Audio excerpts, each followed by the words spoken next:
അമേരിക്കയുടെ 51ാമത് സ്റ്റേറ്റ് ആകാൻ കാനഡയെ ക്ഷണിച്ചതിന് മറുപടിയുമായി ജസ്റ്റിൻ ട്രൂഡോ.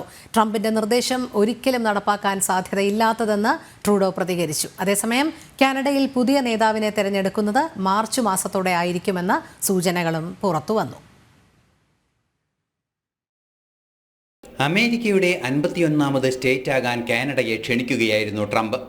അമേരിക്കയോടൊപ്പം ഒന്നായി ചേർന്നു നിന്നാൽ മഹത്തരമായ നേട്ടങ്ങളുണ്ടാക്കാൻ സാധിക്കുമെന്ന് ട്രംപ് പറയുകയും ചെയ്തു.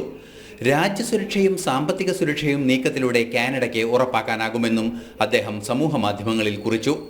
തുടർന്നാണ് ജസ്റ്റിൻ ട്രൂഡോയുടെ പ്രതികരണം. ഒരിക്കലും നടപ്പാക്കാത്ത സംഭവമെന്നാണ് ട്രംപിന്റെ നിലപാടിനെ ട്രൂഡോ വിമർശിച്ചത്. രാഷ്ട്രീയ അസ്ഥിരാവസ്ഥ നിലനിൽക്കുന്ന കാനഡയിൽ യുവാക്കൾ അസംതൃപ്തരെന്ന റിപ്പോർട്ടുകളും പുറത്തുവന്നിരുന്നു. ഈ പശ്ചാത്തലം മുതലെടുക്കാനാണ് ട്രംപിന്റെ പരാമർശം വന്നത്. അതേസമയം കാനഡയിൽ മാർച്ച് 24 വരെ പാർലമെന്റ് സമ്മേളനം ഉൾപ്പെടെയുള്ള നടപടിക്രമങ്ങൾ സസ്പെൻഡ് ചെയ്തു.